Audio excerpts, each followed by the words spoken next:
Hey guys, welcome to my channel, and if you're a returnee, welcome back. This is a review of tonight's episode of A Teacher, episode 6. If you're looking for a spoiler-free review, please go and watch the episode and come back here so we can have a chat about this. This episode was kind of expected. Everyone is kind of assuming what was going to happen given the ending of the last episode. It wasn't as jaw-dropping or like surprising, although there was kind of like moments, but it was kind of interesting to see how it played out. It was also very, very fast. I'm just going to kind of say that. It happened like this. I felt like every scene was really jumping. I was like, oh my God, how am I supposed to take notes on this or just keep track of what's going on? But it was very dense and stuff happened. It's kind of like what everyone was predicting. The first second, if not the first minute at the episode, Claire is admitting to her husband, and again, it is her husband, that she's having an affair. It happened, again, as soon as the episode started, and she said it once, twice, 3 times, 4 times, just to try and wake him up. I'm like, homegirl, like, you're just waking up, or he's just waking up. It's like the first scene of the episode, and that's how you're doing it. I'm not really sure how you kind of tell your spouse or loved one that you're having an affair with your student, like that. I don't know, because again, it was like he was asleep, and that's kind of how she woke him up. But she told him that she's having an affair, and like, she has to be honest about it. Like, what else can she do? Like, there's just at some point she's going to have to tell him. I just didn't know how exactly. It swerves to the next scene where Eric's at home and he's like kind of going around the house, just kind of going about. And we're kind of just like, so she's telling her husband, how does Eric find out about all this? Like, how does he find out that she told Catherine, things like that? And lo and behold, the door knocks and we kind of already know what's going to happen. It's either going to be the police, detective, things like that. And it was lo and behold, like detectives or something. Like, hey, can we speak with you? And it's Eric and his mom and the detectives. They're asking questions. They're like, so how well do you know Claire? Or like, Miss the teacher. But how well do you know Claire? Do you know her on a different level? Do you guys meet outside of class? Things like that. And him being a child, I'm saying he's a child because he is one, essentially. Him being a child, him trying to defend the secret that they've been trying to keep, things like that. He's denying it. He's saying that they only meet up for tutoring, things like that. Because again, from his perspective, he doesn't know that they know yet. I mean, it's kind of telling that after all this time has elapsed, that out of nowhere someone's coming to ask you about it. Maybe that's kind of hinting that something has happened and that the secret's out, but he's still trying to hold in the secret and protect her because they're in love. So he's trying to protect her, protect both of them. And eventually his mom, like as expected, is kind of like, what's going on? What's going on? Because like they're hinting at it, but they're not saying it. And eventually they're like, okay, like you should just fess up. We know that there was something going on. There was a tip at the school knows, things like that. And he's just like freaking out. And as any mom or any parent, she's kind of like mouth over her hands. Like she's kind of just like shocked. Yeah, like you trust your student with like the teacher, like on a professional basis, not so much like things like that. So of course, like, I don't really know how you expect it because half of his lies or half of his things that he was telling his mom were related to his friends. Although she did kind of know that something was up because how she said she asked Logan where he was at and he said he wasn't with him. So obviously stories were starting to like slip through the cracks, but I just still think there was no inkling that it might have been with the teacher, like an affair, or especially intimate with her. The scene jumps to Claire's house with her husband. Her brother, the police officer, remember him from the second episode. He comes over and he's like, what's going on? And the husband is saying like, me and Claire are having an affair. And Nate is the brother, is trying to like coax him, say like, I've had my kind of situations going on before. Me and my wife have gone through this. And then eventually her husband admits that it was with the student. What was interesting to me is that the brother didn't, at least on the scene, didn't seem like he had like a, oh my God, student. He didn't seem like he was aware that it's the same guy. I'm not sure maybe if it's not important or not because the damage has already been done. But within like that moment, I thought he was gonna have like a, oh shit, or something like that. He didn't react in that way. He was instead trying to defend his sister, which I know that that's what people do when things happen. They're like, no, they're my sister, no, they're my sibling, or this and this. Like they would never do that because he was like, well, maybe if it was consensual, then they won't press charges. Like, I'm cringing because like I know that that's maybe the rationale of what you think when like it's someone like a loved one. You're like, no, they can never. This is not going to happen. This and this like that. But I'm just thinking of like he had a daughter and it was like a male teacher that it was happening to his own daughter, that he would maybe think they're completely different. Not so much like, let's try and figure out what we can do. Let's get a lawyer. He's like, no, maybe charges won't happen because it was consensual and it was a relationship. Like that's what he's thinking about more than what the damage it's done and that his sister has, as what Catherine said, formed an abuse of power. So People are kind of like scrambling each scene again. The next scene, Eric is now calling Claire. So I'm assuming obviously time has elapsed because it's showing Claire on the phone. Eric is calling Claire like, oh my God, what's going on? The police were here. I need to see you. I want to see you. Like, what's going on? Like, I need to see you, things like that. And Claire is just like distraught because at this point she knows her fate. She knows that things are crumbling down. She knows like things are going to end, whether that's with them, her teaching career, her own life, like things like that. So at this point, she's just like, she's lost all color in her face, minimal effort, things like that. This is kind of how it's looking at this point. And eventually she's like, I just can't talk right now. I need to get off the phone. And Eric is just confused because again, like, imagine people come to your house with your mom and your mom has to endure that. And then like, she's not giving me any answers. So it's just like, frick, like what's going on? What was interesting is that this is like an evident that the news is spreading like a wildfire in a way because Logan's mom, Logan is the one who's like 30 and like that 14-year-old basically. His mom's on the phone with like someone who's really reputable. Obviously Logan's family comes from money, is what it looks like, and that's how it seems. And they're talking about the scandal, and then Logan's like, what's going on? And she tells him like, didn't you know your son or your friend Eric is having an affair with his teacher? And like, it kind of took like a few seconds for him to just be like that recognition, which the cop was supposed to do. But he was like, oh my God, like it's like my friend, like, you know, there's like a lot. Again, he didn't say anything, but it was just the whole reaction on his face to like, oh my God, this is what that is, things like that. Maybe just think like, wow, he was joking around about her being hot and things like that, and then he actually like went through it, but like no one knew. Because he also did say like, no, he's dating a older college student, and it's like, no, it's a teacher. So like, oh, like she wasn't an older college student, or maybe she looked like, you know, like this little thing like that. Again, things are coming full circle now. The show is winding down. So in the next scene, Claire's husband goes to the bedroom because Claire, as I said, is inconsolable, distraught, down, things like that. He goes to the room like, we can solve it. We can salvage this. We can fix this. We can go to therapy. It's been 10 years. I don't think it's been 10 years they've been married. Correct me. I think it's just been 10 years as a whole they've been together. But regardless, that's 10 years thrown out the drain for a quick little high school relationship that was inappropriate also, obviously, by the way. And he's just like, let's try and fix this, things like that. I also told your brother, and she like kind of mostly reacted to that more than the whole trying to fix the relationship.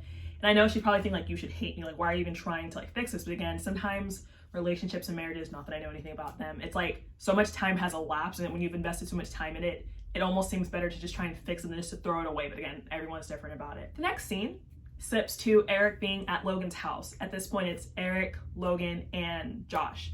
They're all kind of just being boys and talking about it and just like, oh my God, I can't believe this happened. I can't believe this and that.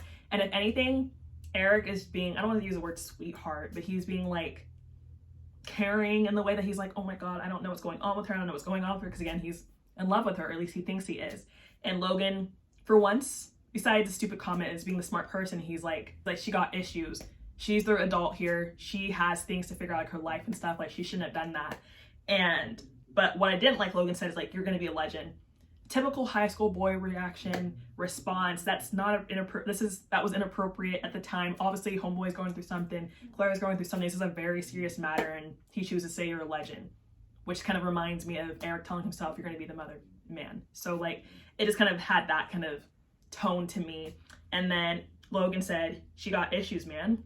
Eric said, you guys don't get it, and he walked off. So still defending her, still feeling some type of way. He's broken down. He just doesn't know what to do. He's inconsolable. Like, it's just like anything anyone's saying won't really convince him otherwise at this moment. Like how when Catherine was trying to tell Claire, he's your student, and Claire was trying to correct her on that. So they're both kind of just not understanding what anyone else is saying except for each other. They're just so focused on their love that any form of advice is just not sticking to them, obviously. When I switched back to Claire, her husband was talking about taking time off work to work through things, and instead Claire said she needed air and randomly drove off.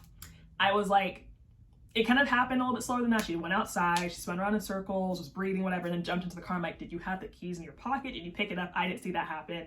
But she gets in her car and drives off. I was like, is she just going for a drive and is gonna cry? But then we see Eric outside. I'm like, okay, we were being reckless. You guys didn't learn anything. We know the cops are out for you. His mom knows, the school knows, but you still go and pick him up. I said, okay, I guess the show has to keep going. Like, things are not done yet, mostly.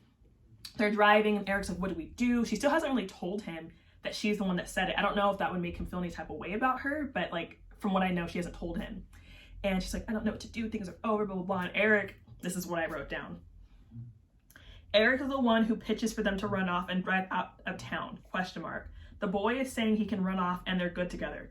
Question mark. Honestly, homeboy hasn't even graduated from school. She's living off a teacher salary and the boy has no money to his name, which is true. He's hasn't even graduated school right now.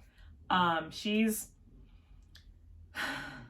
the only adult here and he's gonna have like where are they gonna run off to? It's a very unrealistic thing, but you know, TV shows have to do like, let's run off together, let's go to a motel and we can make, no, Eric, you're 17 or 18, whatever, but it still doesn't really have a high school degree. You're in Texas, like little things like that. There's a lot of outside things weighing on them that is not realistic for it to work out, but sure, let's see if they actually run off. They did run off. They went to a motel. I guess a lot of the viewers who were like watching the trailers diligently kind of all expected it because the trailers do show that they eventually go off to like a hotel motel. It's just like what happened, or like what led them to that point. It was them trying to run off and be Bonnie and Clyde, not really, but you know, like run off and everything.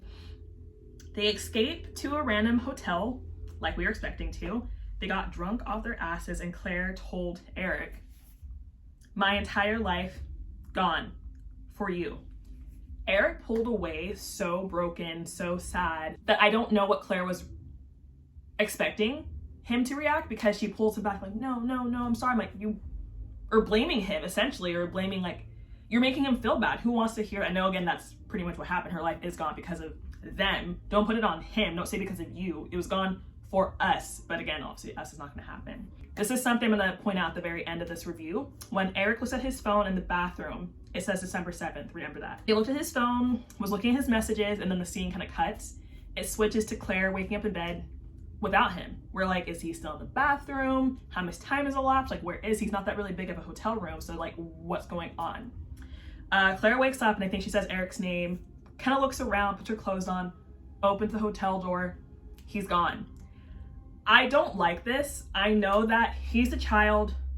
She's the one who abused her power, but I know it's just like this. He's the one who kind of pitched the problem, or pitched the whole let's run off thing, just for him to leave her there without telling her. No, hey, I'm leave. Like, he just dipped her. And I know that he knew that she can leave with her car, but like, and again, like, obviously she was the adult and she just said, we can't do this. But like, you pitched it, you went together, you left her.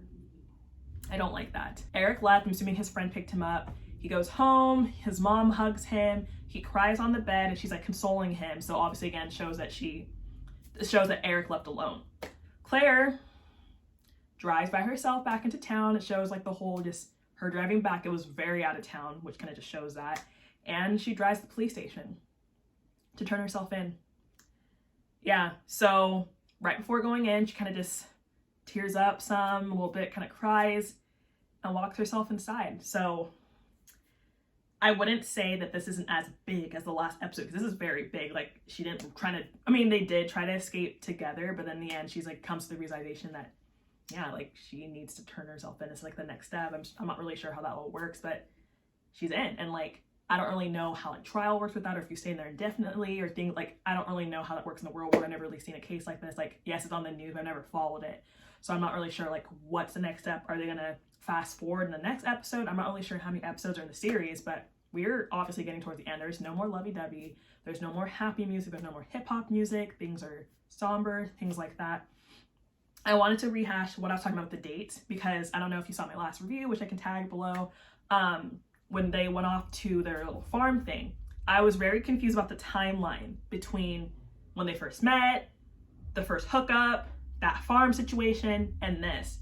The most I could get was the frat party was October 19th. Claire sent him the Snapchat in the bar with Catherine November 2nd. And that the date when Eric was in the hotel room, it said December, like I said, remember this, December 7th. So total, it's been a genuine school year, but not like a full semester. A normal school year I know is like August, September. So like their little hookup thing was going on for approximately like 2 months or so. Again, not saying that means anything. I'm just like, I was just trying to like, get a gauge on it, because the sense of time is very confusing here. I'm only able to really read this based off looking at their phones, if they have the date on there without like unlocking it fast. But yeah, it's kind of just interesting, because I was like, like this is kind of zooming by. So like this is just within less than 6 months has elapsed. All that has happened. Yeah, that was the review, y'all. Let me know what y'all think. This was a really grown, adult, crazy episode. I'll see you on the next review. I really enjoy doing this. I look forward to every Monday just to record this and put this up super fast so I can talk with all y'all in the comments. But see y'all next time in the next review. Bye!